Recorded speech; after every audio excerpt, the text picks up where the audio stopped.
Ta học về tam giải thoát môn. Tam giải thoát môn có nghĩa là 3 cánh cửa để đi vào giải thoát.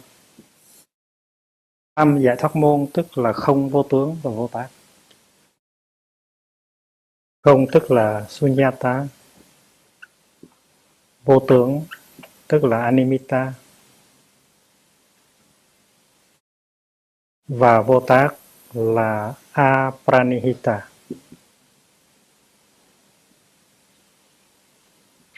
Bài này hơi khó, thành quý vị phải có nhiều định mới hiểu được.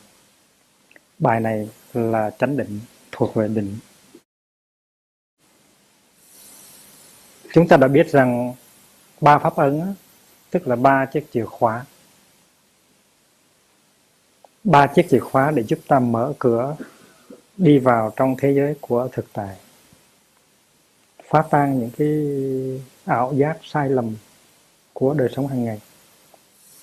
Và 3 cái chiếc chìa khóa đó chúng ta phải sử dụng, chứ không thể nào mà tiếp nhận xong bỏ nó vào túi và không bao giờ sử dụng hết trong suốt cuộc đời của mình. Có nhiều người trong chúng ta như vậy đó, học xong thì bỏ vào túi. Và nếu chúng ta đem ra sử dụng thì trong khi sống đời sống hàng ngày của chúng ta sẽ đạt tới một cái trình độ nào đó về định. Tức là trong khi đi, đứng, nằm, ngồi, làm việc, tiếp xúc với vạn sự vạn vật xung quanh ta và trong ta, ta an trú trong 3 thứ định gọi là tam ma địa. Tam ma địa tức là samadhi. Tam ma địa samadhi nó có nghĩa là, dịch cho tiếng Việt là đẳng trì. Chữ đẳng ở này nó có nghĩa là giữ ở cái mức bình thường, đẳng như là bình đẳng, không có cao quá mà không có thấp quá, không có phù mà cũng không có trầm. Khi mà tâm mình nó tán loạn, mình không ngồi yên được, mình muốn đứng dậy, mình làm cái này làm cái kia, là có cái trạng thái phù, tức là nó nổi lên, nó lăn xăng. Đó là trạng thái bị kích thích, exciting. Thì trong định nó không có cái đó. Và cái trạng thái ngược lại là trạng thái trầm, tức là có tính cách nặng xuống, hôn mê, buồn ngủ, làm biếng. Trầm là ở dưới, hôn trầm, còn phù là ở trên. Có những người không ngồi yên được, có một cái lực lượng nào trong người đó đẩy người đó phải đứng dậy, phải nhảy múa, phải làm cái này, phải làm cái kia. Dù người đó không có đứng dậy, không nhảy múa, không làm cái này, làm cái kia, thì đầu óc của họ cũng đứng dậy, cũng nhảy múa, cũng làm cái này, cũng làm cái kia. Thành ra đừng tưởng họ đang ngồi thiền với mình như vậy mà họ không có phù. Họ đang nhảy, họ đang lăn xăng, họ đang nhảy múa ở trong cái đầu của họ. Trạng thái đó gọi là trạng thái trạo cử, tán loạn, lăn xăng. Còn cái trạng thái ngược lại là mình không có sự sáng suốt, mình nặng nề, mình buồn ngủ, mình có tính cách hôn mê, không có ánh sáng ở trong mình, không có năng lượng ở trong mình. Cái trạng thái đó gọi là trạng thái trầm. Và samadhi, concentration, là nó tránh cái trạng thái đó. Nó tránh được cái trạng thái trầm, và nó tránh trạng thái phù. Nó đi vào cái trạng thái vừa có sự sáng suốt nhưng mà không có cái sự trào cử, lăng xăng. Đẳng là nó như vậy, đẳng là nó nằm ở cái giữa này. Còn trì tức là nắm lấy, và duy trì cho nó kéo dài ra. Trạng thái đó phải được giữ gìn lại và cho nó kéo dài ra thì gọi là trì. Vì vậy cho nên hai cái định nghĩa của tam ma địa của định là đắng và trì, rất là dễ hiểu. Tam ma địa samadhi có thể dịch là đắng trì, hay là định, hay là chánh định, hay là chánh tâm hành xứ. Cái trạng thái mà trong đó mình thực hiện được cái sự chánh tâm của mình, đó là samadhi. Còn một danh từ nữa gọi là samapati. Samapati dịch là tam ma bạc đế. Trước hết chúng ta phải hiểu cái nghĩa của cái chữ samadhi ở đây, tam ma địa, nó có nghĩa là trạng thái tâm lý ở trong đó chúng ta duy trì được cái sự sáng suốt mà không có sự trào cử. Và tam ma bạc đế cũng là tam ma địa, cũng là samadhi, nhưng mà nói về cái nội dung của nó. Tam ma bạc đế cũng dịch là chánh định, có khi dịch là đặng chí, là đi tới cái chỗ đặng, tức là trạng thái không có trầm, không có phù. Có khi dịch là hiện tiền, nhưng mà chúng ta ít dùng cái danh từ hiện tiền lắm, trong khi danh từ hiện tiền là danh từ rất là hay. Hiện tiền tức là mình có mặt, mình có mặt, mình an trú trong giây phút hiện tại. Thì chúng ta biết rằng chánh niệm là cái năng lượng, nó giúp cho chúng ta có mặt, chúng ta tiếp xúc, chúng ta đối diện với sự sống ngay trong giờ phút hiện tại. Và tam ma bạc đế là cái trạng thái trong đó mình có cái sự tập trung của tâm ý, mình đang ở vào trong cái trạng thái sáng suốt mà không có lăng xăng, và mình đang ở vào trong trạng thái có mặt thật sự trong cuộc đời.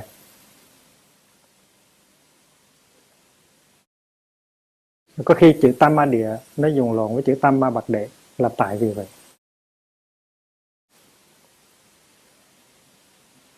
Samadhi hay là samapati nó cũng như vậy thôi.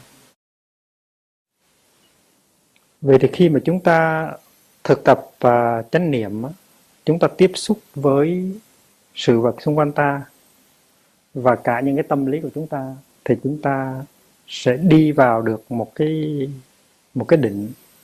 Chúng ta ý thức được, chúng ta tiếp xúc được cái bản chất của sự vật. Cái bản chất đó là vô thường, vô ngã và niết bàn.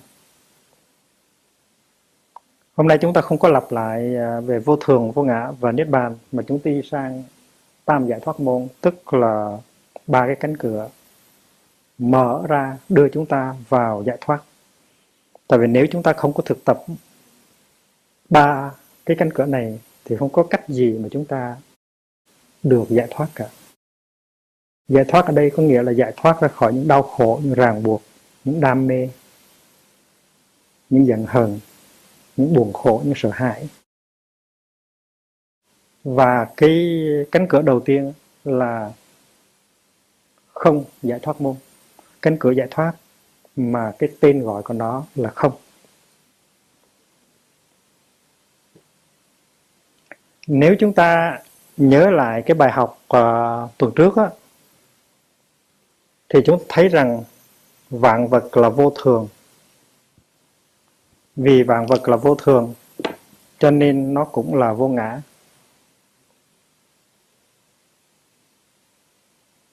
Đứng về phương diện thời gian thì ta gọi nó là vô thường. Đứng về phương diện không gian thì ta nói nó là vô ngã. Vô ngã ở đây nghĩa là không có một cái tính đồng nhất, bất biến. Và vì vậy cho nên có khi chúng ta gọi vạn vật là không. Ở đây chúng ta có cánh cửa giải thoát thứ nhất gọi là không giải thoát môn. Nếu chúng ta học tâm kinh Bát Nhã hay là chúng ta học kinh Kim Cương thì chúng ta mới hiểu được thế nào gọi là không. Còn nếu không thì chúng ta cứ nghĩ rằng không ở đây nó có nghĩa là ngược lại với có, tức là không có. Có người giải thích như thế này là cái bông này nó là không, là tại vì nó vô thường cho nên mai mốt nó tàn hoại thì nó là không. Cái không đó nó bị lạc vào cái không đối ngược với cái có. Cái không mà nói tới ở đây tức là không có đợi đến khi nó tàn hoại nó mới không, nó không ngay từ bây giờ. Nó không ngay từ bây giờ, phải thấy cái không của nó ngay từ bây giờ, chứ đừng có đợi nó tàn rồi mới nói cái bông này là không, gọi là đương thể tức không. Đương thể tức là trong cái bản chất, trong thể tánh của nó, ngay lúc bây giờ nó đã là không rồi, chứ không phải là mai mốt rồi nó mới không. Thành có những người không có hiểu thấu được, họ nói là sự vật nó vô thường cho nên có đó rồi không đó.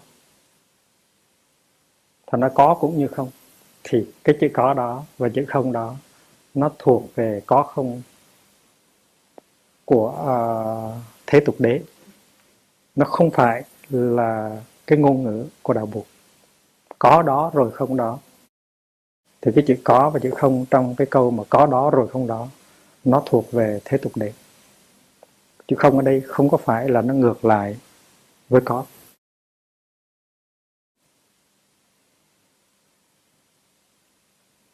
Làm thế nào để đi vào cái không này, Sunyata này? Chúng ta đi vào cái không này bằng cánh cửa vô thường và cánh cửa vô ngã. Tôi xin nhắc lại là vì sự vật vô thường cho nên nó chuyển biến trong từng giây phút, và sự vật của giờ phút này không còn là sự vật của giờ phút khác.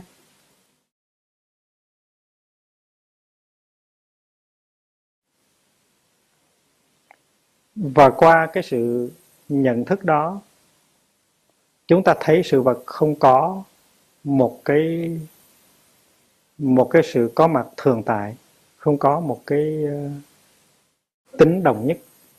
Không có một cái tính đồng nhất thì cái đó gọi là vô ngã. Thành vô thường tức là vô ngã, và vô thường và vô ngã tức là không. Không ở đây trước hết là không có một cái sự có mặt riêng biệt. Không có gì đáng để cho chúng ta cho là khó khăn cả. Tại vì nếu chúng ta đi từng bước thì chúng ta có thể hiểu một cách rõ ràng. Ví dụ như cái bông này, cái hoa này. Cái hoa này là vô thường. Nó thay đổi, nó biến chuyển từng giây phút một. Cái điều đó chúng ta biết được. Nếu chúng ta không có quán chiếu thì chúng ta có ảo giác về thường. Nhưng mà nếu chúng ta có một chút niệm và chút định và quán chiếu thì chúng ta thấy được ngay rằng cái hoa là vô thường.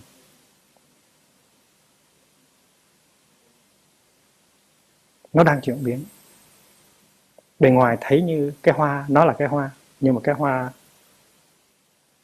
đang chuyển biến. Rồi nhìn sâu vào chúng ta thấy cái hoa được làm bằng những cái yếu tố không phải hoa, như là ánh sáng, như là không gian, như là đám mây, như là đại địa, như là tâm thức. Và chúng ta biết rằng hoa được làm bằng yếu tố không phải là hoa. Hoa được làm bằng những yếu tố không phải là hoa. Và khi mà thấy được như vậy thì chúng ta thấy được cái tính cách vô ngã của hoa. Cũng như là một người hay là loài người. Loài người là một cái loài được làm bằng yếu tố không phải là loài người. Chúng ta có 4 ý niệm, là ý niệm về người, ý niệm về các loài thực vật, ý niệm về các loài khoáng vật, và ý niệm về những cái loài động vật khác mà không phải là người. Chúng ta phân biệt rằng người là một cái sinh vật đặc biệt, không phải là thực vật, không phải là khoáng vật, không phải là động vật. Và chúng ta khi mà tiếp xúc và quán chiếu sâu sắc về người ấy, thì chúng ta tìm ra một cái sự thực. Sự thực đó là người nó được làm bằng những yếu tố không phải là người. Những yếu tố đó là thực vật, là khoáng vật, là động vật. Nếu không có những yếu tố khác á, thì yếu tố người không có thể nào thành tựu được. Vì vậy cho nên yếu tố người nó vô ngã. Chúng ta có ý niệm về người. Trước khi quán chiếu, trước khi thấy được tính cách vô thường và vô ngã, chúng ta có thể có ảo tưởng cho rằng người có thể tồn tại độc lập ngoài các loài khác như là thực vật, khoáng vật và động vật. Nhưng mà sau khi quán chiếu và tiếp xúc sâu sắc, chúng ta thấy rằng nếu không có những yếu tố thực vật, khoáng vật và động vật thì yếu tố người cũng không có. Và vì vậy cho nên những cái nhà mà bảo vệ sinh môi, họ nói rằng muốn bảo vệ con người thì phải bảo vệ các loài thực vật, các loài khoáng vật và các loài động vật. Nếu mình tàn hại các loài khác, mình làm cho các loài khác ô nhiễm và tiêu diệt đó, thì tức là mình làm ô nhiễm và mình tiêu diệt chính mình. Cái thấy đó là cái thấy vô ngã. Và đây là điều trong kinh Kim Cương dạy. Thành ra kinh Kim Cương cũng như giáo lý đạo Bụt là cái nền tảng cho những người thực tập bảo vệ cái môi trường sinh sống của con người. Rồi nếu không có bảo vệ cái môi trường này thì chúng ta tiêu diệt loài người. Và đây là cái giáo lý căn bản của Bụt. Cái hoa nó được làm bằng những yếu tố không phải hoa. Con người được làm bằng những yếu tố không phải người. Và sư chú Pháp ứng được làm bằng những yếu tố không phải là Pháp ứng. Nếu không có cha, có mẹ, có cơm, có đất nước, có tổ tiên, có ruộng lúa, có không khí, có dòng sông thì không có chú Pháp ứng. Vì vậy cho nên chú Pháp ứng được làm bằng những yếu tố không phải là Pháp ứng.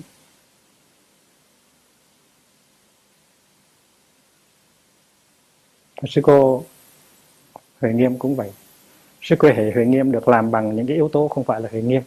Nếu không có thầy, không có bạn, không có chị, không có anh, không có Bụt, không có tổ, không có làng Hồng, không có chùa thì không có sư cô Huệ Nghiêm. Vì vậy cho nên Huệ Nghiêm được làm bằng những yếu tố không phải Huệ Nghiêm. Cho nên mình phải thấy mình ở trong những yếu tố đó. Mình phải thấy mình ở trong Bụt, mình phải thấy mình ở trong các tổ, mình phải thấy mình ở trong thầy, mình phải thấy mình ở trong bạn tu, mình phải thấy mình ở trong sư anh, sư chị của mình. Và khi mà có cái thấy đó rồi á, tức là mình đã có tiếp xúc với cái tính chất vô ngã và vô thường của sự vật. Và trong đời sống hàng ngày là phải tập nhìn như vậy. Tập nhìn như vậy thì những cái sai lầm, những cái ảo tưởng của mình nó tan biến từ từ. Rồi những cái giận hờn, những cái buồn bã của mình nó cũng tan biến từ từ. Ví dụ là những cái nước phát triển, nước gọi là đã phát triển, developed country hay là overdeveloped country. Nếu mình nhìn sâu vào trong những cái nước đó, mình thấy họ tiêu thụ rất nhiều. Họ tiêu thụ xăng nhớt, họ tiêu thụ hàng hóa rất là nhiều. Nhưng mà mình nhìn cho thật sâu sắc thì mình thấy rằng nếu không có những cái thị trường xung quanh để họ bán hàng thì họ không có thể nào làm giàu cho nước họ được. Và họ không có thể nào tiêu thụ như vậy được. Nếu không có những cái nước xung quanh mà cung cấp những cái nguyên liệu và những cái nhiên liệu thì họ không có thể nào giàu có như vậy được. Vì vậy cho nên nhìn vào cái bản thân của nước họ, mình thấy cái thân phận và cái bản thân của các nước khác. Mình thấy các nước của thế giới đệ tam, third world. Và vì vậy cho nên mình phải biết rằng cái sự an vui và tồn tại của các nước khác nó có liên hệ tới sự an vui và tồn tại của nước mình. Và nếu mình không làm gì hết để giúp cho các nước khác an vui và tồn tại, thì sẽ đến lúc nước mình sẽ bị chiến tranh, sẽ bị tàn phá. Và cái thấy đó gọi là cái thấy vô thường và vô ngã. Cái thấy đó là cái thấy có tuệ giác. Nó cho mình áp dụng được một cái chính sách ngoại giao, một cái chính sách nội vụ thông minh. Là tại vì trong cái ánh sáng đó, trong cái tuệ giác đó, mình thấy rằng không có cái gì có thể độc lập hoàn toàn với tất cả những cái khác được. Độc lập nghĩa là ngã. Không có một ai, không có một cái loài nào, không có một nước nào có thể tự mình mà sống. Tất cả mọi người, tất cả mọi loài, tất cả mọi quốc gia đều phải nương vào những loài khác, những người khác, những quốc gia khác để sống. Cái đó gọi là liên lập. Và như vậy thì từ cái ảo giác về ngã và về thường, mình mới đạt tới cái tuệ giác về vô ngã và về vô thường. Thành ra những cái định này nó là cái thấy sáng suốt. Mình an trú trong cái thấy sáng suốt đó. Và tu như vậy mình tiếp xúc với thực tại một cách sâu sắc, chứ không phải là mình tách rời ra khỏi cái sự thực. Trong đời sống hàng ngày, mỗi cái nhìn, mỗi cái nghe, mỗi cái động tác của mình, mỗi cái tiếp xúc của mình phải làm thế nào để cho mình được cái thấy, gọi là cái thấy vô thường, cái thấy vô ngã, cái thấy không. Và có khi chúng ta gọi cái thấy đó là cái thấy tương duyên. Và những cái từ ngữ này nó có nghĩa như nhau, tuy rằng nó rất khác nhau. Trong ngạn ngữ Việt Nam có những cái câu như là con sâu làm rầu nồi canh, hay là một con ngựa đau, cả tàu không ăn cỏ. Đó là cái tuệ giác hàng ngày của chúng ta. Chúng ta thấy rằng cái an vui, cái hạnh phúc của chúng ta nó tùy thuộc vào cái an vui, cái hạnh phúc của người khác. Cái khổ đau của chúng ta cũng tùy thuộc vào cái khổ đau của người khác.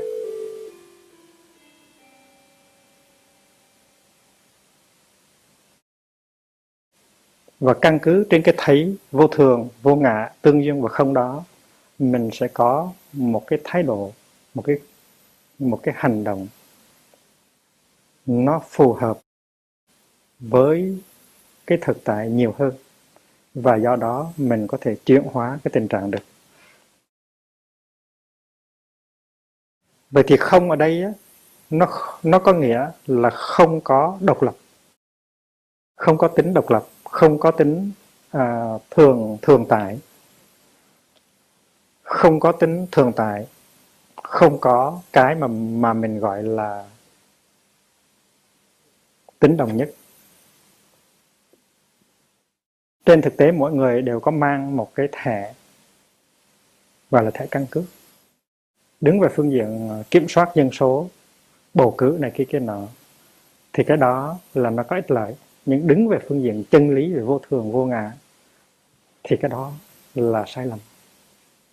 Tại vì cái lời dạy của Bụt căn bản là cái này có vì cái kia có, cái này không vì cái kia không, cái này như thế này cho nên cái kia nó như thế kia. Tất cả chúng ta đều dính chung vào nhau hết. Và không có người nào độc lập với người nào, không có loài nào độc lập với loài nào, không có nước nào độc lập với nước nào cả. Cái đó là tuệ giác về tương duyên, về vô ngã, về thường và về không.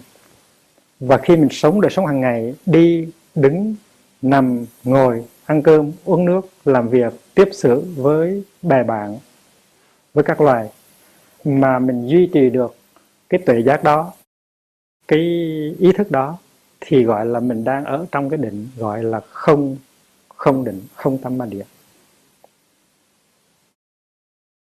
Và chữ không này cố nhiên là không phải là chữ không nó ngược với cái có. Cái không này, cái chữ không này thỉnh thoảng người ta gọi là chân không, để phân biệt với cái không kia, tức là dạ không. Cái không này không có nghĩa là sự vắng mặt của sự sống, sự vắng mặt của các hiện tượng. Nó không phải như vậy. Cái không này đôi khi nó cũng được gọi là có, gọi là hữu. Nhưng mà để cho nó được phân biệt với cái có của thế tục đế thì người ta dùng cái danh từ diệu hữu. Diệu hữu và chân không. Trong trường hợp này thì chân không tức là diệu hữu tức là chân không. Hai cái là một. Còn trong trường hợp này không là ngược với có là ngược với không. Và khi mà chúng ta nói không ở đây, tức là không bây giờ, không ngay từ lúc này, và không này là một cái sự mầu nhiệm. Nó là chân không, và đồng thời nó cũng là diệu hữu. Cái có mầu nhiệm, cái có ở trong thế giới của Hoa Nghiêm. Trong rất nhiều kinh, Nguyên Thủy cũng như Đại Thừa, buộc dạy rằng cái thực tại á, nó vượt thoát ra khỏi hai cái ý niệm về có và không. Cái thực tại trong ta và xung quanh ta nó vượt thoát ra khỏi hai cái ý niệm về có và không. Nói rằng cái hoa là có cũng không đúng. Nói rằng cái hoa là không có nó cũng không đúng. Vì vậy cho nên chữ không ở đây nó có nghĩa là sự vắng mặt của ý niệm có và ý niệm không. Chữ không ở đây á, là nó nằm trong lòng thực tại, mà thực tại này nó vượt khỏi cái ý niệm có và không. Cho nên tại một thiền viện kia, người ta treo 4 chữ gọi là hữu, hữu vô, nhị vong. Là cả hữu cả vô đều biến mất. Cả hữu cả vô đều biến mất. Và khi mà cả hữu cả vô đều biến mất rồi thì nó là chân không, nó cũng là diệu hữu.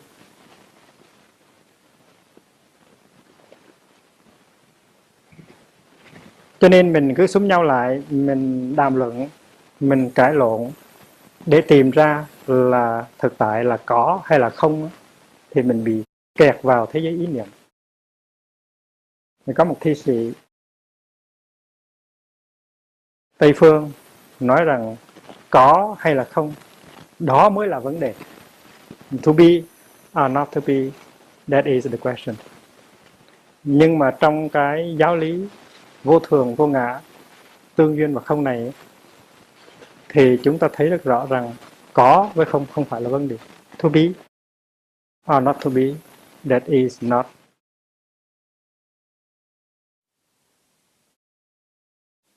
Chủ nhật tuần rồi chúng ta có học về 5 cái lạy. Thì chúng ta biết rằng trong khi chúng ta thực tập 5 cái lạy thì chúng ta cũng thực tập về không quán và không tam muội. Cho nên quý vị vì biết rằng là trong cái đời sống hàng ngày của sự tu tập á, luôn luôn 3 cái tam muội này, 3 cái định này phải được sử dụng. Trước khi lạy á, mình chắp tay, mình thực tập hơi thở để mình quán chiếu về cái chủ thể lạy và cái đối tượng của lạy. Ai là người lạy và ai là người được lạy hay là bị lạy. Và trong các thiền viện Việt Nam á, mỗi khi đứng chắp tay chuẩn bị để mà lạy á, thì phải quán tưởng năng lễ sở lễ tánh không tịch, năng lễ sở lễ tánh không tịch, cảm ứng đạo giao nan tư nghị. Nó có một cái bài dài, nhưng mà 2 câu đầu là nó như vậy. Năng lễ sở lễ tánh không tịch, tức là cái bản chất của người lễ và cái bản chất của người bị lễ, của người lạy và của người bị lạy. Cái bản chất của cả hai đều có tính cách không tịch, nghĩa là không. Trong trường hợp mình lạy ông bà mình, hay trường hợp mình lạy cha mẹ mình, tại Tây Phương thì không có cái chuyện lạy ông bà cha mẹ, nhưng mà Việt Nam thì lạy ông bà cha mẹ là cái sự thực tập, không phải là mỗi năm một lần nhưng mà nhiều lần. Những cái đám cưới cũng, trong những cái đám cưới chúng ta cũng phải lạy ông bà cha mẹ, trong những cái đám hỏi cũng phải vậy, trong những cái ngày giỗ, ngày Tết là đều lạy ông bà cha mẹ hết. Và lạy là để tiếp xúc với cái gốc rễ của mình. Thì trong chùa đó, chúng ta mỗi ngày đều lạy tổ tiên tâm linh của chúng ta lạy Bụt, lạy các vị tổ sư, lạy thầy, lạy chúng, và để tiếp xúc. Thì trong khi lạy như vậy, chúng ta phải thực tập quán không. Và năng lễ sở lễ tánh không tịch, tức là bản tự thân của người lễ và của người bị lễ đều là không cả. Không ở đây tức là giữa hai bên nó có một cái tương quan tương duyên, không có sự độc lập. Cái này rất hay. Nó làm cái ví dụ để chứng tỏ cho chúng ta thấy rằng không vô tướng vô tác đó, không phải là những cái ý niệm về giáo lý mà chúng ta học xong chúng ta có thể cất vào trong rương. Chúng ta phải thực tập liền trong đời sống hàng ngày. Khi mình lạy xuống, khi mình lạy tổ tiên, ông bà và cha mẹ, thì mình phải thấy rằng giữa mình và tổ tiên, ông bà cha mẹ, nó có một cái sự liên hệ mật thiết, cho đến nỗi mình không có thấy được một cái ngã riêng biệt của mình nó đối lại với một cái ngã riêng biệt của cha mẹ hay của tổ tiên. Mình phải thấy được tính chất vô thường, vô ngã của mình, của ông bà và cha mẹ. Mình biết rằng không có cha mẹ, không có ông bà thì không có mình. Và mình cũng biết rằng không có mình thì không có ông bà và cha mẹ. Cũng như là cái bông, nếu không có mặt trời thì không có bông, không có bông thì không có mặt trời. Cái bông này mà tiêu diệt đi thì mặt trời cũng tiêu diệt đi. Anh không thể nào tiêu diệt được cái bông này. Một hạt bụi cũng có thể tiêu diệt được nữa. Vậy thì khi mà chúng ta lạy xuống, chúng ta phải thấy cho được cái tính cách tương quan tương duyên và vô ngã giữa ta và ông bà cha mẹ, thì cái lạy đó mới thành công. Thì quý vị đã từng thực tập rồi và thực tập thành công rồi thì thấy cái chuyện này là cái chuyện mình có thể làm được bất cứ lúc nào mình muốn. Thì khi mà lạy xuống một cái là cái ngã của mình tan biến, nó không còn. Và mình thấy mình hòa nhập vào trong cái dòng tổ tiên ông bà của mình. Và khi mà mình thực tập được cái chuyện tan biến của cái ngã của mình và của ông bà mình, thì lúc đó mới có sự cảm thông. Và cái năng lượng của ông bà tổ tiên mới đi vào mình được. Thì đó là cái ý nghĩa của câu thứ hai, là cảm ứng đạo giao nan tư nghị. Sự giao tiếp, con đường cảm ứng giao tiếp, nó khó có thể tưởng tượng được, gọi là nan tư nghị.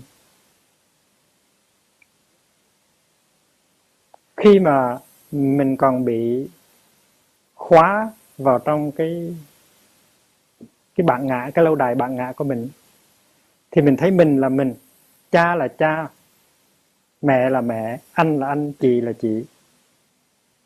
Mình thấy mỗi người là một cái một cái hải đảo, mình thấy mỗi người là một cái tháp ngà. Nhưng mà khi mà quán tưởng,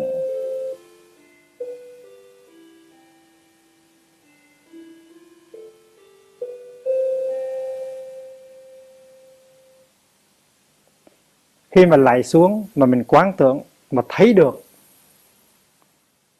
rằng cái ta là do những yếu tố không ta nó tạo nên. Mình có mặt đây tức là sự có mặt của ông bà, cha mẹ, tổ tiên, sông núi, thì tự nhiên cái ngã nó tan lên. Mà trong cái trạng thái tan biến của cái ngã đó thì năng lượng của đất nước, của tổ tiên, của ông bà mới đi vào mình được. Cái đó gọi là cảm ứng đạo giao năng tư nghị. Thành ra anh thực tập thành công hay không là khi mà lạy xuống trong cái tư thế ngũ thế đầu địa, cái ngã của anh nó đã mở ra chưa, nó tan hòa ra chưa. Có những người họ thực tập lại 1080 lạy mỗi ngày, và nếu mà họ lạy như vậy được vài ba tuần lễ thì nó tan rã ra hết những cái nỗi khổ, niềm đau, sự cô đơn của họ. Là tại vì mỗi khi mà lạy xuống như vậy là cái vỏ bản ngã nó tan nát. Còn nếu chúng ta lại như là tế sao, không có quán chiếu về tính cách vô thường và vô ngã và tương tức, thì cũng không có công đức gì, không có thành quả gì. Cho nên lại là một trong những phương pháp thực tập rất là hay. Chúng ta hãy tưởng tượng chúng ta đang lạy Bụt Thích Ca Mâu Ni, là thầy của chúng ta, là giáo chủ của đạo Bụt. Thì chúng ta đứng trước Bụt Thích Ca Mâu Ni, chúng ta nói: lạy Bụt, Ngài với con á, hai bên đều trống rỗng hết, không có ngã hết. Và chính nhờ như vậy cho nên giữa Ngài với con mới có sự thông cảm, nhiệm màu. Không có cái tôn giáo nào mà một tín đồ mà hướng về Đức Giáo Chủ của mình mà nói một câu như vậy. Đối với những cái tôn giáo khác, đó có thể gọi là một cái thái độ kiêu căng, bất kính rất lớn. Bụt ơi, con với Ngài không ai có cái ngã riêng biệt hết. Ngài được làm bằng con và con được làm bằng Ngài. Chỉ có trong đạo Bụt, người tín đồ, người đệ tử mới có cái thái độ như vậy. Năng lễ, sở lễ, tánh không tịch. Và vì vậy cho nên cảm ứng đạo giao năng tương. Rồi khi mình lạy xuống, chuẩn bị kỹ lưỡng từng nào cho đến khi lạy xuống, cái kết quả nó lớn, nó càng lớn từng đó. Có nhiều bậc cha mẹ làm cha mẹ đó, họ thuộc về những cái thế hệ mới. Họ thấy mình ngồi lên để cho mấy đứa con nó lại, họ không chịu nổi, họ thấy cấn cái. Nói mình sống ở trong thời đại dân chủ, mỗi người có cái nhân phẩm của mình, vậy mà mình ngồi lên, bắt buộc mình ngồi cứng như hai cái pho tượng để cho mấy đứa con nó lại như vậy thì khó chịu lắm. Và họ muốn bỏ cái truyền thống lại. Ở trong chùa cũng vậy, có nhiều thầy bây giờ không có muốn lại, không có muốn người ta lại mình.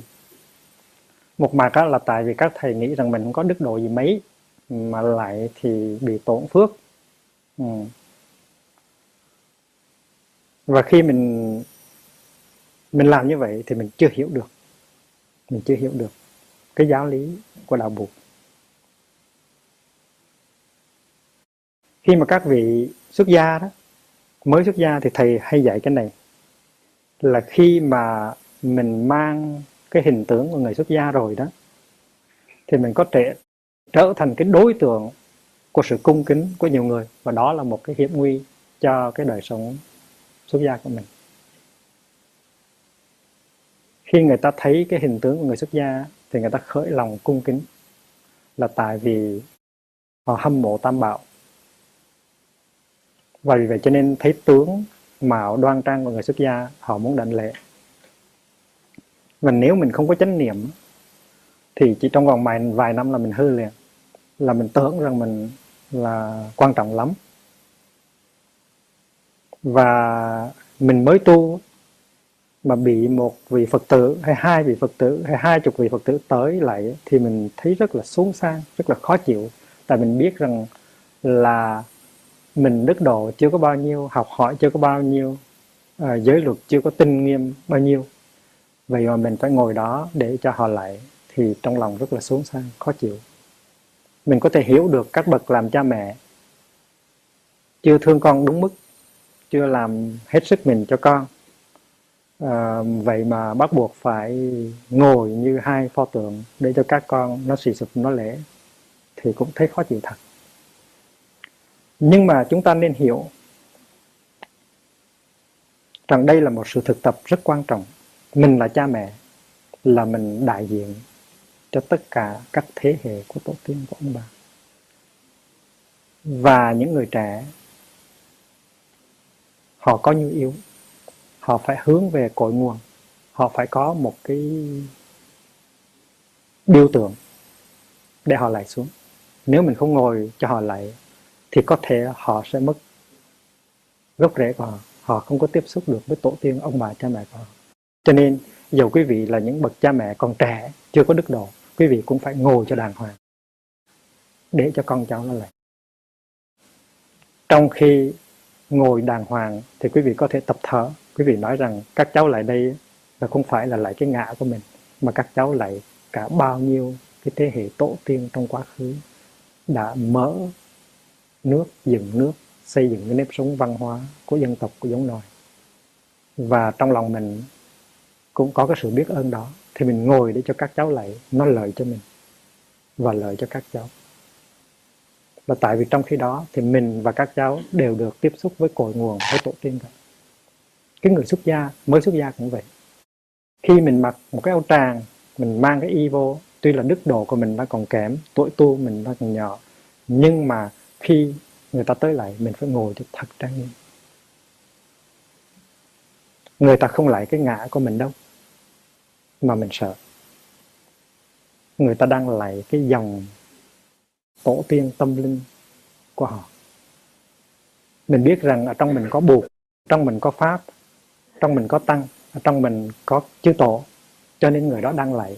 Và họ lạy như vậy không phải là họ lạy cái ngã của mình, họ lạy cái dòng sinh mệnh tâm linh, họ lạy Bụt, Pháp, Tăng và chư Tổ ở trong con người của mình. Cho nên mình phải ngồi cho đàng hoàng, mình phải tập thở cho đàng hoàng, mình phải quán chiếu rằng họ lại đây không phải là lại cái ngã của mình, họ lại đây là lại cái truyền thống tâm linh, cái gia đình tâm linh của họ.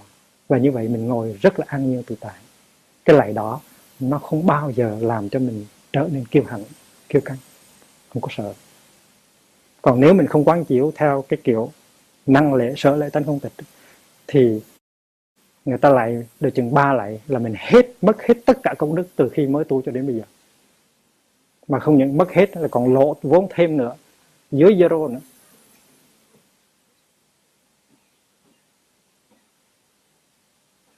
Cái đó là cái bí quyết mà thầy truyền trao lại cho những người mới tu.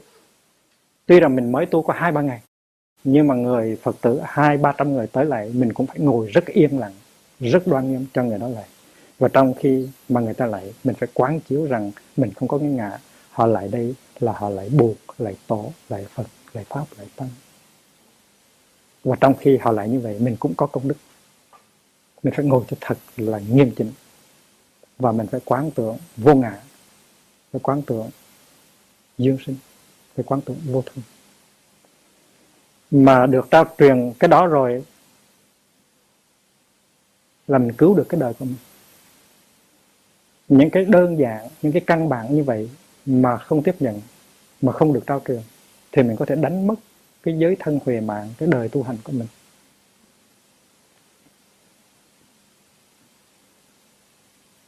Cho nên mỗi khi mà tôi bị người ta lại, tôi không có ngán chút nào hết. Tôi ngồi, tôi thấy những cái lại của người ta không có động gì tới tôi hết. không có làm cho tôi có thêm một cái tự hào, tự phụ. Có khi mà ngồi ở trên pháp tọa để truyền giới, 500 người, 700 người, 1.000 người lạy xuống để mà nhận giới, tôi dững dưng không. Tôi thấy được cái tâm trạng thiết tha thành khẩn của những người thọ giới. Tôi biết rằng họ đang hướng về Tam Bảo trong suốt cả mấy ngàn năm lịch sử để họ tiếp nhận cái chất liệu tâm linh. Tôi ngồi đó là để làm một cái gạch nối giữa tổ tiên tâm linh và những người thọ giới. Và những cái lạy của họ nó không có làm cho tôi khởi lên một cái tâm niệm gọi là ngã mạn, tự hào, tự phụ. Vì vậy cho nên tôi thoát được là nhờ thực tập không quán, vô ngã quán. Vậy thì trong khi lại mình thực tập không quán, mình có không giải thoát môn. Khi mình ăn cơm, mình cũng phải thực tập không giải thoát môn. Mình tiếp xúc với tăng thân, mình thấy rằng mình với tăng thân, giữa mình với tăng thân nó có sự liên hệ như vậy.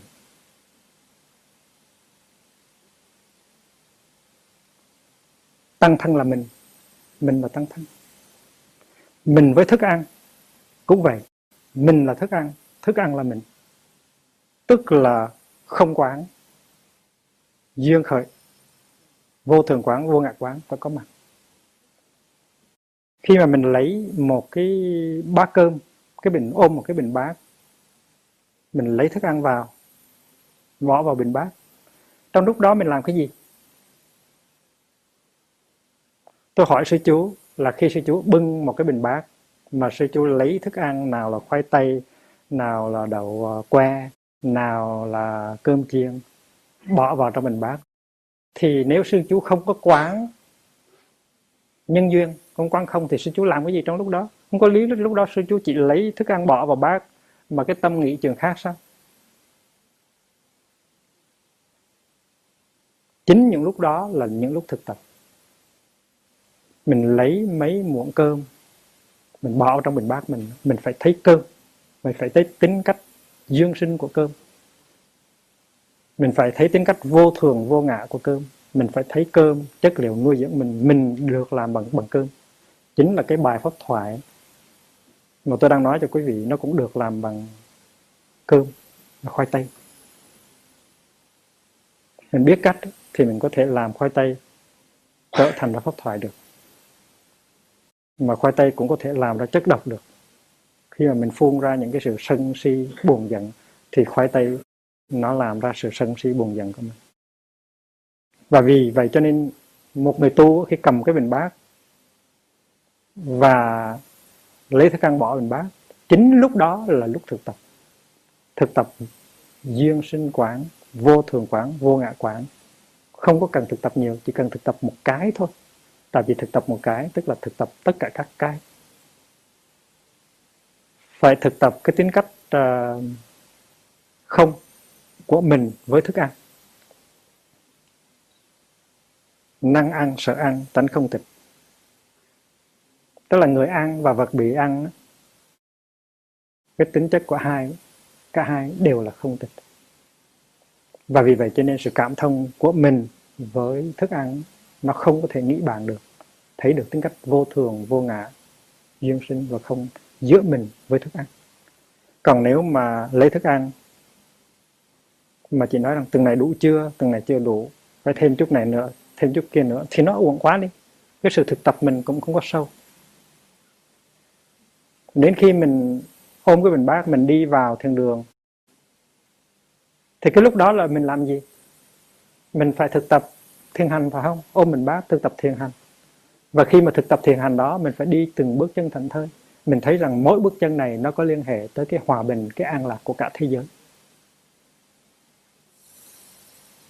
Còn nếu trong khi ôm bát mà đi mà không có chánh niệm, mà những bước chân không thảnh thơi, thì đi như vậy nó uổng quá đấy. Và đó là cơ hội để mình làm ra cái chất liệu an lạc, hạnh phúc và hòa bình trong thân mình và cho thế giới. Chúng ta nên biết rằng cái hòa bình, cái an lạc của thế giới nó tùy thuộc vào mỗi chúng ta. Nếu mỗi chúng ta có hòa bình và an lạc thì chúng ta mới có thể đóng góp vào cái hòa bình và an lạc của thế giới. Cho nên khi mà ôm bình bát mà bước từng bước chân thảnh thơi mà có an lạc hòa bình, tức là mình đang đóng góp trực tiếp cho thế giới cái an lạc hòa bình của mình. Peace always begins with me, là như vậy. Và khi mình bước một bước như vậy, không phải là mình bước riêng cho mình bước cho thầy, mà mình bước cho tất cả thế giới. I walk for you. Mỗi bước chân mà mình bước là mình bước cho tất cả mọi người. Bước chân mà vững chãi, an lạc thì cả thế giới được hưởng. Rồi khi mình vào tới thiên đường, mình đặt bình bát xuống và mình ngồi xuống. Thì trong lúc đó các bạn tu của mình, người xuất gia cũng như người cư sĩ, cũng đang thực tập lấy cơm, bước đi từng bước và đi vào thiên đường. Lúc đó mình ngồi làm gì? Mình ngồi để mình chờ hay sao? Có thể là khi mình vào ngồi ở trong thiền đường rồi thì 15 phút sau, có khi là nửa giờ sau thì người chót ở trong đại chúng mới lấy cơm xong và mới vào thiền đường xong. Thì trong cái 15 phút đó hay là nửa giờ đó thì mình làm cái gì? Nếu mà mình tính xuôi, tính ngược, nếu mà mình trở về quá khứ, lo tính tương lai thì mình không có xứng đáng là ngồi trong thiền đường. Thì giờ đó là thì giờ thực tập.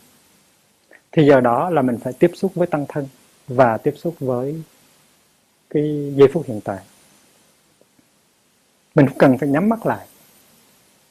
Mình có thể mở mắt, mình có thể tiếp xúc với một sư anh, một sư chị đang đi vào và đi theo dõi từng cái bước chân của người đó.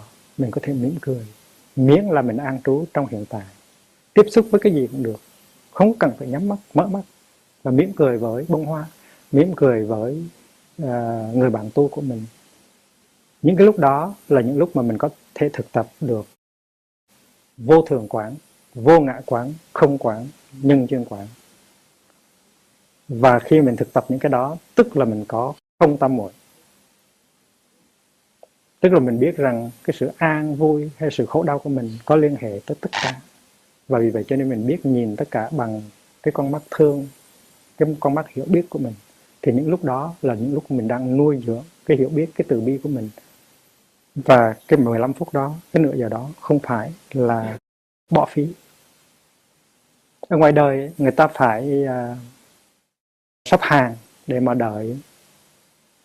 đợi đi vào rạp hát, hoặc là đợi để mua thức ăn ở trong chợ quốc doanh, nhất là các nước xã hội chủ nghĩa, đôi khi phải sắp hàng cả cây số.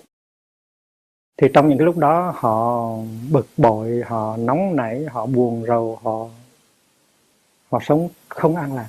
Nhưng mà trong thiền viện, những cái lúc như vậy là những cái lúc chúng ta thực tập vô thường quán, vô ngã quán, nhân duyên quán, không quán, và chúng ta làm cho cái không tam muội nó có mặt ở trong ta. Tại vì không ở đây nó có nghĩa là vô thường, nó có nghĩa là vô ngã, nó vượt ra khỏi ý niệm có và không. Và khi mà mình đã tiếp xúc được với cái không đó rồi thì những cái hiện tượng như là tới, đi, sống, chết, có hay không còn động tới mình nữa. Cái giải thoát của chúng ta nó tùy thuộc theo cái hành trì, cái sự thực tập mỗi ngày của chúng ta. Một ngày nào đó thì một người thân của chúng ta sẽ chết, một người thương của chúng ta sẽ bỏ chúng ta ra đi, hay chính bản thân của chúng ta cũng sẽ bệnh, cũng sẽ chết. Những cái chuyện đó nó sẽ xảy ra, nó thế nào nó cũng phải xảy ra. Mà nếu chúng ta không thực tập bây giờ thì ngày mai làm sao chúng ta sẵn sàng để mà tiếp nhận những cái đó với cái trạng thái tâm trạng bình thản được. Tai nạn nó có thể xảy ra bất cứ lúc nào. Nhưng mà nếu chúng ta đạt tới cái tuệ giác về không thì chúng ta sẽ thảnh thơi, chúng ta sẽ không bị cái không và cái có nó bức áp chúng ta. Chúng ta không bị cái bệnh và cái chết, cái sanh và cái tử nó bức ép chúng ta. Chúng ta không bị cái tới và cái đi bức ép chúng ta. Tại vì chúng ta đã đi vào được cái thế giới của giải thoát nhờ cánh cửa không quán, không tam muội.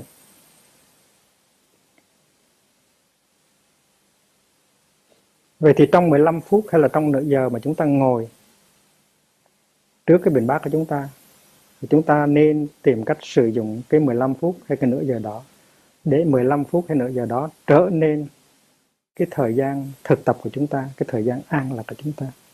Nó không khác khi chúng ta ngồi thiền. Ngồi thiền cũng là để vậy, làm cái điều đó. Đi vào trong lớp học cũng vậy. Đi vào trong lớp học đó, thì có thể là 10 phút hay 15 phút sau thầy mới bắt đầu bài giảng. Thì trong 10 phút, 15 phút đó mình ngồi làm cái gì? Mình ngồi để mình an trú trong hiện tại, để mình tạo ra cái an lạc và hạnh phúc ngay trong giờ phút này.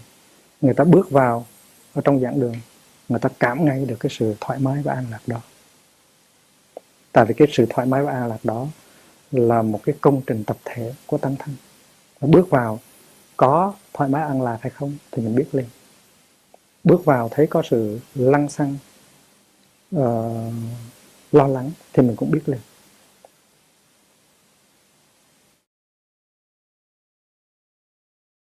Cái tam muội thứ hai á, là vô tướng tam muội. Nếu không tam muội được làm bằng vô thường và vô ngã đó, được một tuệ giác về vô thường và vô ngã, thì vô tướng tam muội cũng được làm bằng tuệ giác về vô thường và vô ngã. Tướng là cái tướng trạng, tướng mạo, là cái appearance của sự vật. Và tướng nó có tác dụng đánh lừa. Tướng nó có tác dụng đánh lừa mình. Cho nên mình phải rất cẩn thận. Tại vì tướng nó là đối tượng của tri giác, gọi là tưởng. Tướng Lakshana hay là Nimitta. Và tưởng tức là tri giác, perception. Cái phần dưới là cái tâm. Đối tượng là tướng mà chủ thể là tưởng. Nói đúng hơn là tướng và tưởng không có thể rời nhau mà có. Không có cái đối tượng nó tồn tại biệt lập ngoài tưởng, tức là ngoài cái tri giác của chúng ta. Anh tưởng rằng cái bông này là nó một cái thực tại độc lập ngoài cái tri giác của anh. Không phải. Cái mà anh thấy đây đó là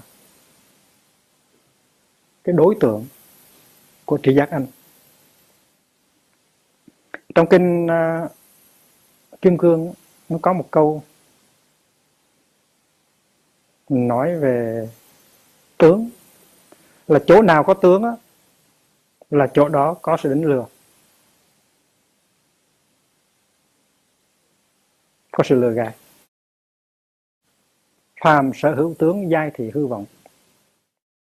Và chúng ta bị cái hư vọng đó nó đánh lừa. Ở đâu có tướng là ở đó có sự đánh lừa. Nhược kiến chư tướng phi tướng. Nếu thấy được cái tính cách phi tướng của tướng, tức kiến Như Lai. Như Lai ở đây nó có nghĩa là buộc, nó có nghĩa là thực tại mầu nhiệm. Nếu thấy được cái không tướng ở nơi các tướng thì tức là thấy được cái thực tại mầu nhiệm, tức là thấy được Như Lai. Vì vậy cho nên cái hoa này nó có tướng, nó là tướng hoa mà. Và vì nó có tướng hoa cho nên ta có tưởng về hoa, có tri giác về hoa. Và bây giờ tu như thế nào để mình thấy được cái tính cách phi tướng của cái tướng, thì mình thấy được thực tại mầu nhiệm. Mà cái đó cũng không có khó gì mấy, không khó gì cả. Nếu mà mình biết sử dụng những cái chìa khóa vô thường và vô ngã, Hãy quán chiếu về vô thường đi, hoặc hãy quán chiếu về vô ngã đi, thì sẽ thấy được cái vô tướng của cái tướng. Thì có gì đâu, mình đã từng nói đi nói lại rằng cái hoa là được làm bằng những cái yếu tố không phải là hoa. Sở dĩ mình bị kẹt vào tướng là tại vì mình nghĩ rằng cái tướng đó nó được tách rời ra khỏi những cái tướng khác.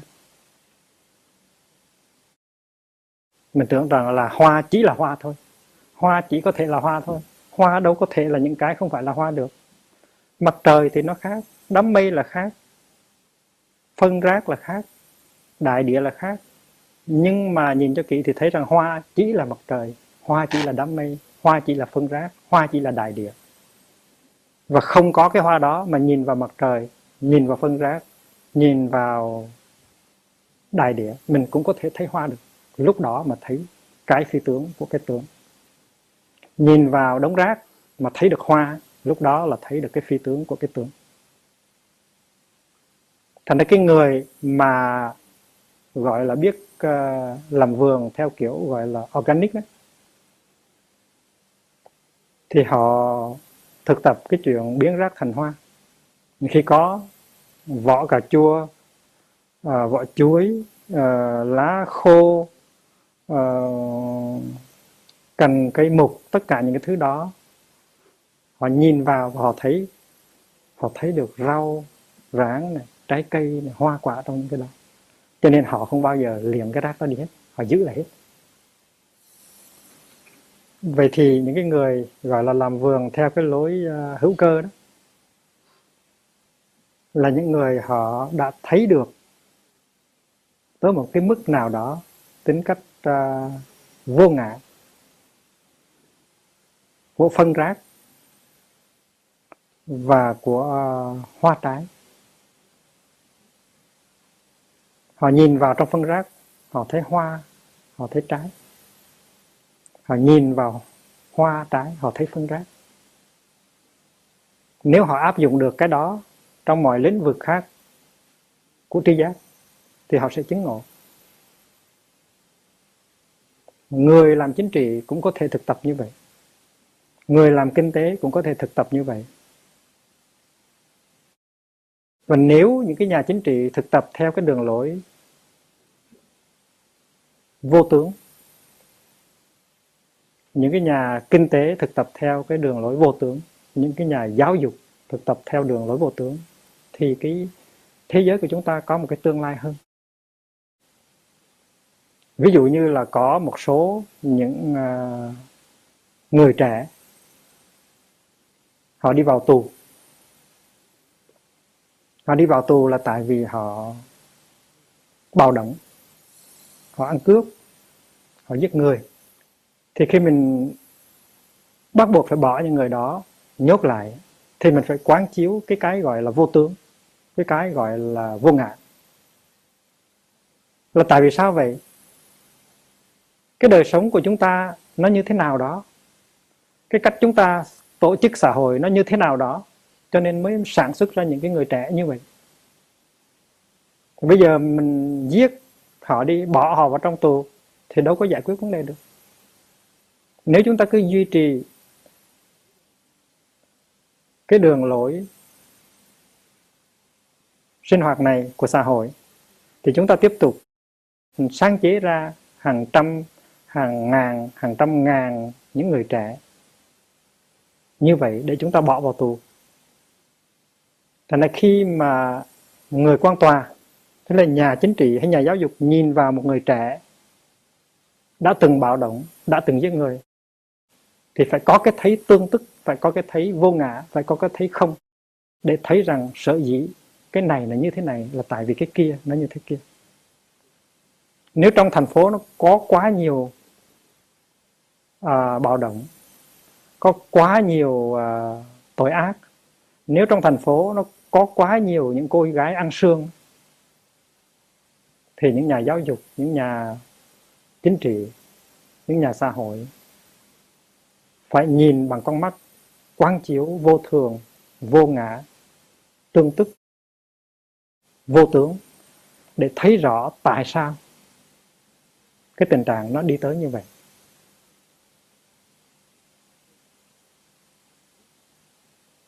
học đường nó như thế nào, gia đình nó như thế nào, xã hội như thế nào mà chúng ta đã sáng chế ra những cái người trẻ như vậy. Chúng ta có nên đổ tội cho những người trẻ đó hay không? Hay là chúng ta phải thấy cái trách nhiệm của chúng ta trong học đường, trong gia đình và trong xã hội. Những cái điều ta nói, điều ta làm, cái cách ta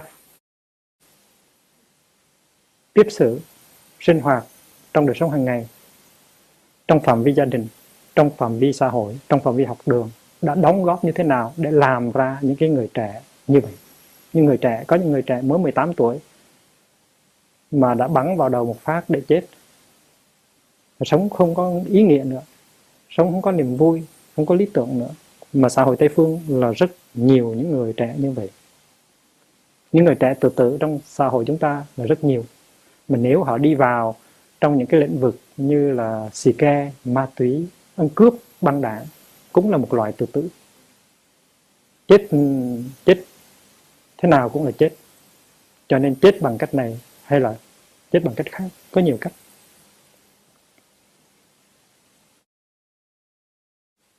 Thành ra trong khi một người thương gia làm giàu, để hết thời gian của mình ra làm giàu, thì người thương gia đó phải quán chiếu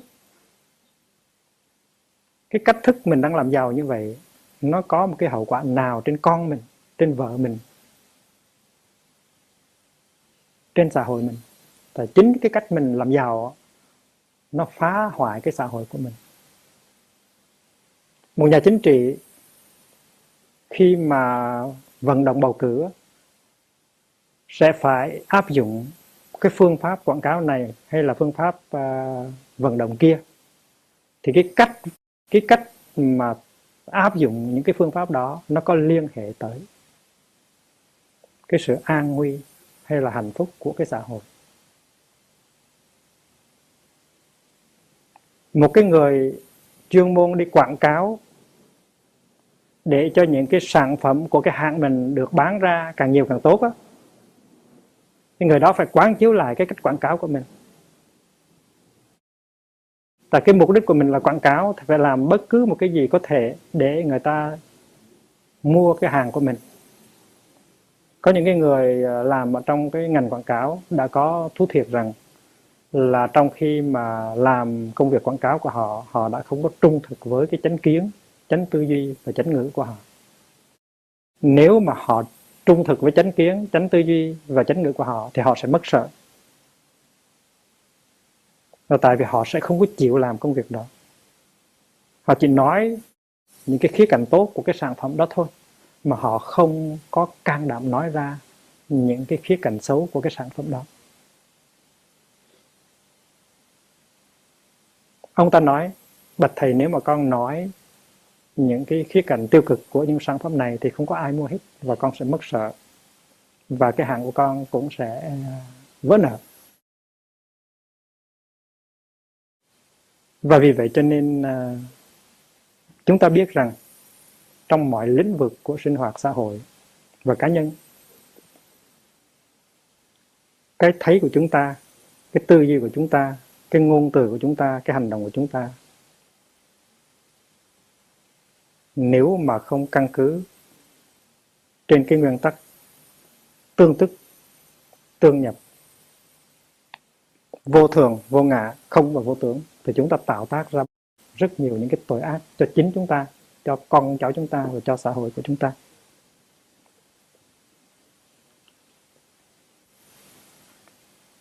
Con cháu chúng ta phải đi học, có khi 10 năm, mười mấy năm mới ra trường. Và chúng nó học những cái gì ở trong trường? Học đủ thứ hết. Học viết chữ, học làm toán, học khoa học, học đủ thứ hết. Nhưng mà có thể là sau 10 năm hay là 15 năm học hỏi, nó ra trường nó vẫn chưa biết cách sống. Tại sao mọi người biết đọc và biết viết? Tại vì mọi người đều đã được học đọc và học viết. Điều đó rất là rõ ràng. Tại sao Chúng ta không biết đối trị với cơn giận và hòa giải với những người chúng ta thương là tại vì chúng ta chưa bao giờ được học cái đó tại trường cả. Tại trường chúng ta không được học thở, học cười, học đi, học nói, học chuyển hóa nội kết. Họ học điều trị cơn giận. Vì vậy cho nên chúng ta không biết thở, không biết cười, không biết hóa giải nội kết, không biết chuyển hóa cơn giận. Rất rõ ràng. Và vì vậy cho nên cái sự thật là chúng ta phải đưa vào trường mẫu giáo, đưa vào trường tiểu học, đưa vào trường trung học tất cả những cái điều mà chúng ta cần phải học để chúng ta sống cho ra con người. Tại cái mục đích của học đường bây giờ là cho chúng ta một cái số kiến thức và kỹ thuật để có thể sinh sống, mà không có cho chúng ta những cái tư lương, vốn liếng để làm hạnh phúc cho ta, cho những người ta thương và cho xã hội ta. Cho nên chúng ta phải vận động, phải hô hào, phải làm cách mạng triệt để cái nền giáo dục quốc gia. Làm thế nào từ những cái năm mẫu giáo các cháu đã có thể học đi, học cười, học nói, học làm hạnh phúc. Học chữ, học toán cũng khó lắm chứ, nhưng mà chúng ta học được. Học thở, học cười, học chuyển hóa cơn giận. Có khi nó cũng khó, nhưng mà chúng ta làm được. Nhất là khi mà các em đang còn nhỏ. Mỗi khi một em bé bắt đầu nổi giận, sắp chửi, sắp mắng, sắp đánh lộn, thì em bé đó không có biết làm cái gì để có thể tránh những cái đó. Mà những cái đó cô giáo phải dạy, thầy giáo phải dạy. Mỗi khi mà có xảy ra một cái chuyện xích mích giữa hai em thì cả lớp nó trở thành ra một cái pháp đàn. Và cô giáo hay thầy giáo phải dạy như thế nào để lần thứ hai khi mà có một cái sắp có cuộc xích mích giữa hai em thì em này phải biết làm thế này, em kia phải biết làm thế kia, phải dạy cho tới nơi tới chốn. Thì đến khi em đó lớn lên 10 tuổi, 15 tuổi, 20 tuổi, em đó biết những cái nghệ thuật sống ở trong gia đình, sống với những người khác, sống ở trong xã hội.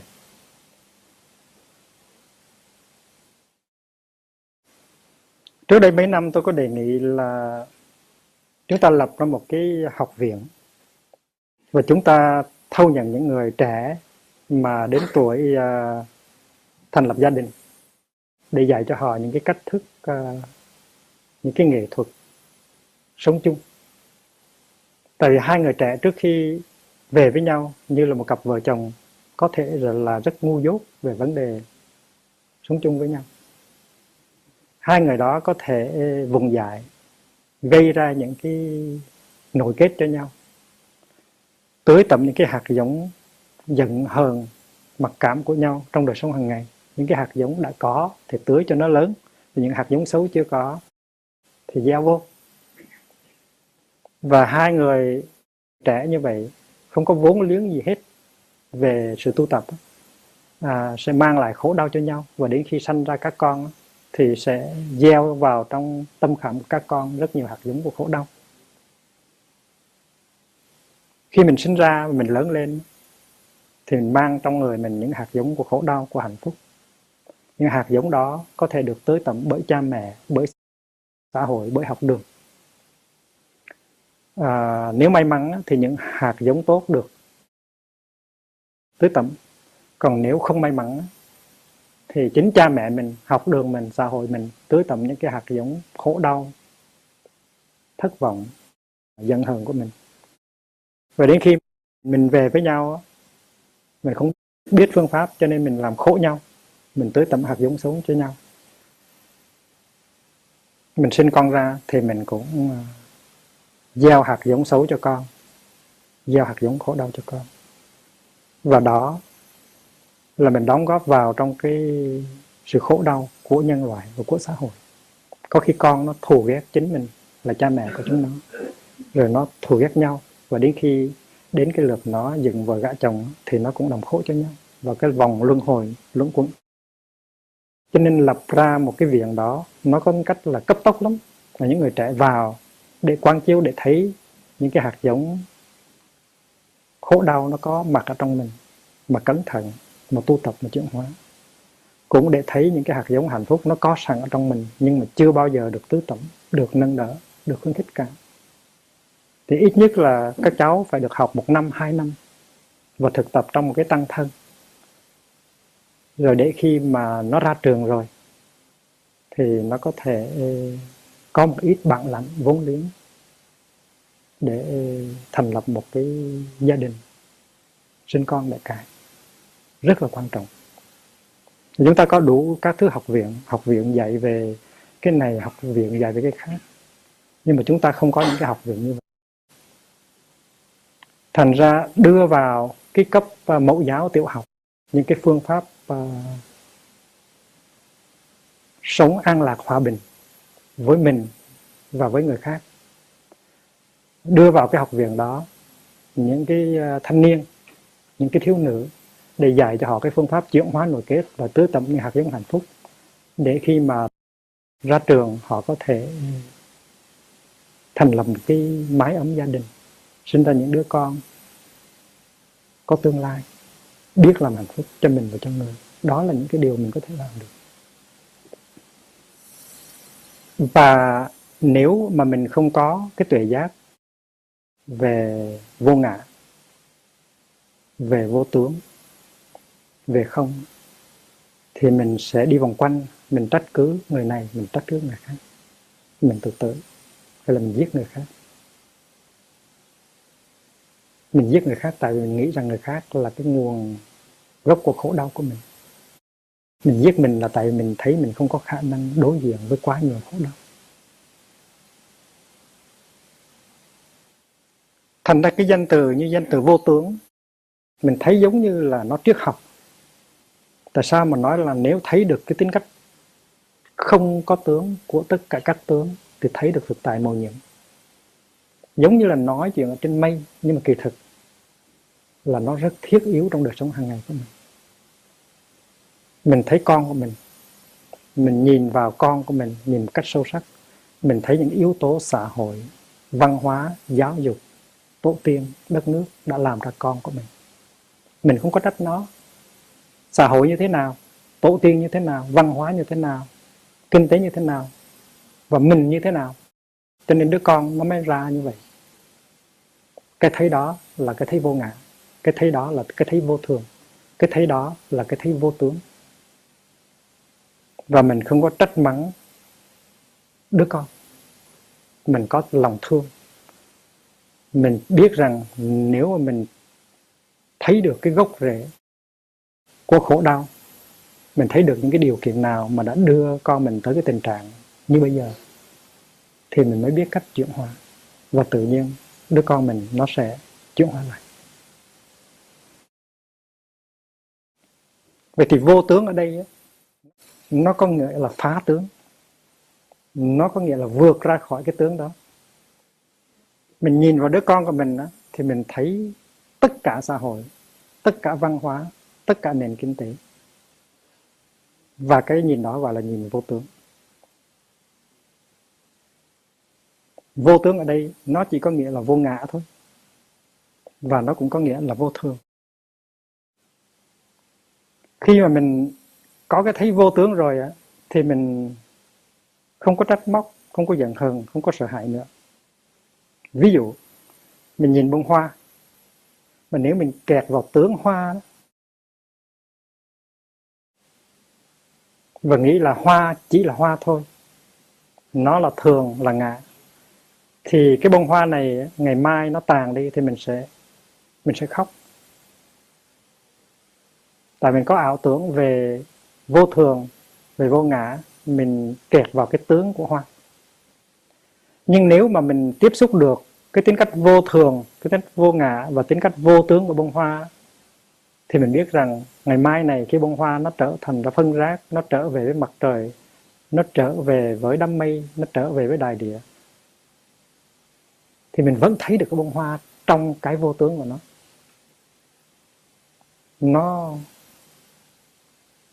mình thấy được bông hoa nó qua thời gian và qua không gian, vượt thời gian và vượt không gian. Ví dụ như là tổ tiên của mình. Nếu mà mình bị kẹt vào thường, ngã và tướng thì mình nghĩ rằng ông bà của mình không còn nữa.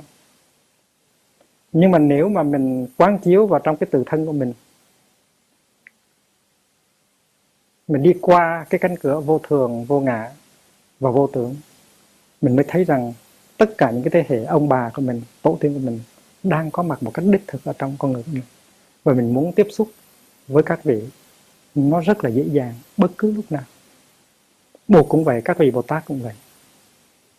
Mình tưởng là quý vị đã tịch rồi, đã không còn đó nữa.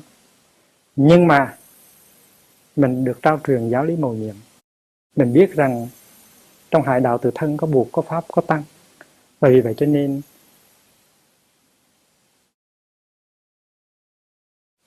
mình thấy được tính cách không sinh không diệt của Bụt, của Pháp và của Tăng. Và mình có thể tiếp xúc ngay với Bụt, Pháp và Tăng trong cái giờ phút hiện tại. Cái đó là cái vô tướng. Chứ còn mình nói rằng mình vô phước quá, sanh ra đời thì Bụt đã nhập diệt 2.500 năm rồi. Cái đó là tướng, là hữu tướng, bị kẹt vào tướng. Tại vì Bụt á, không được khóa vào trong cái hình thái của một con người sinh ra ở Ca Tỳ La Vệ cách đây 2.600 năm. Bông hoa cũng vậy.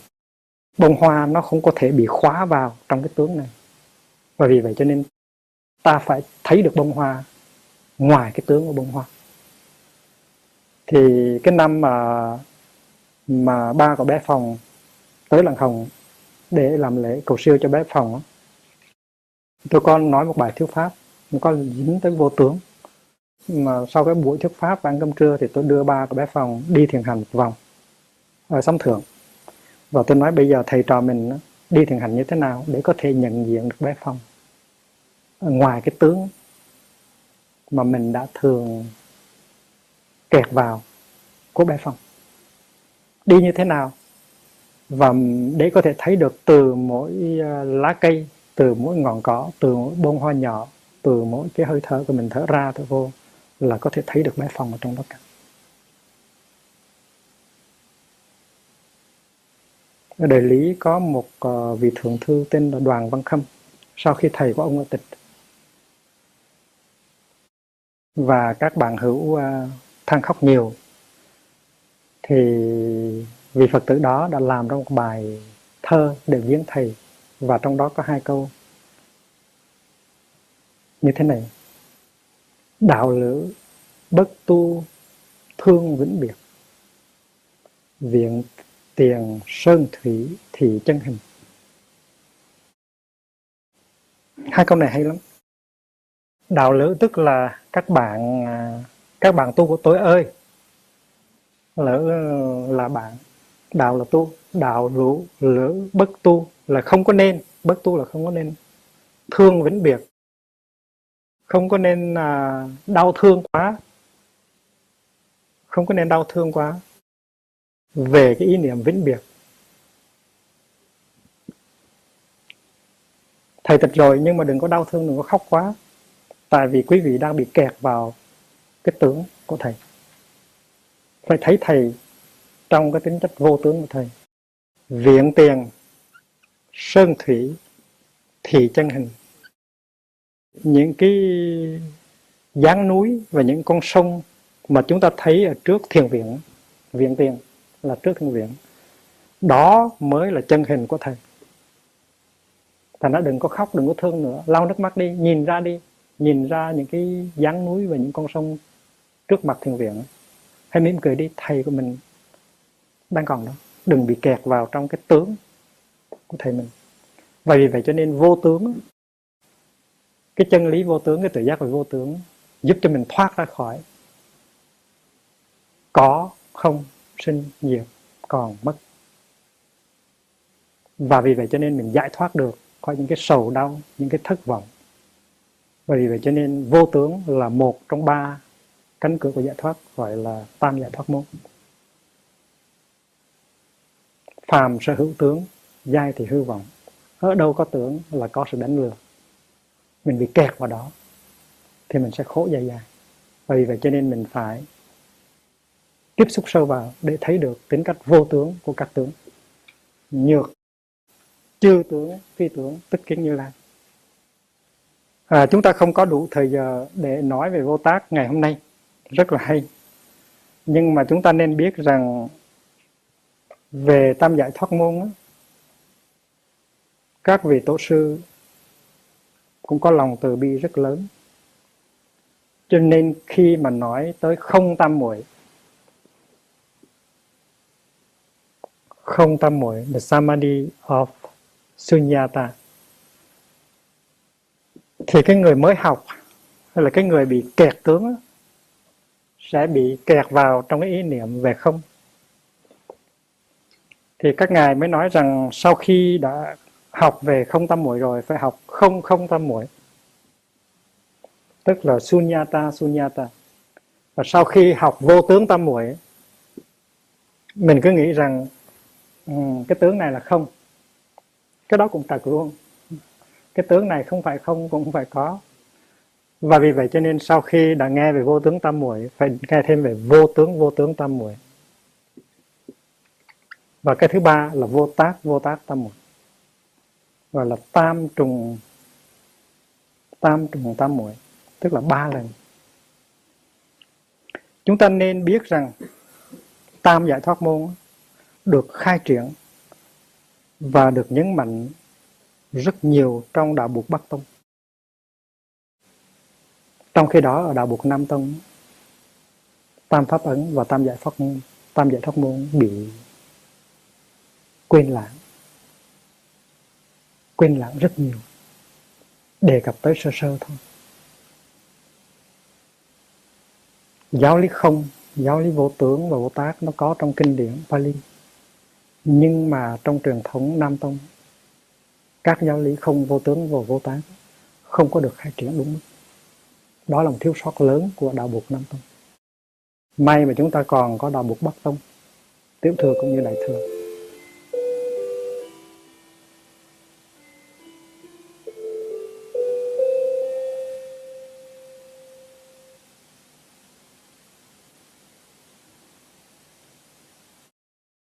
Và nếu chúng ta không có tu tập theo 3 cánh cửa giải thoát, 3 thứ định không, vô tướng và vô tác, thì chúng ta không có thể dễ dàng phá tung những cái trợ lực, những cái trở ngại của cố chấp và đi vào ở trong cái thực tại của giải thoát, của tự do.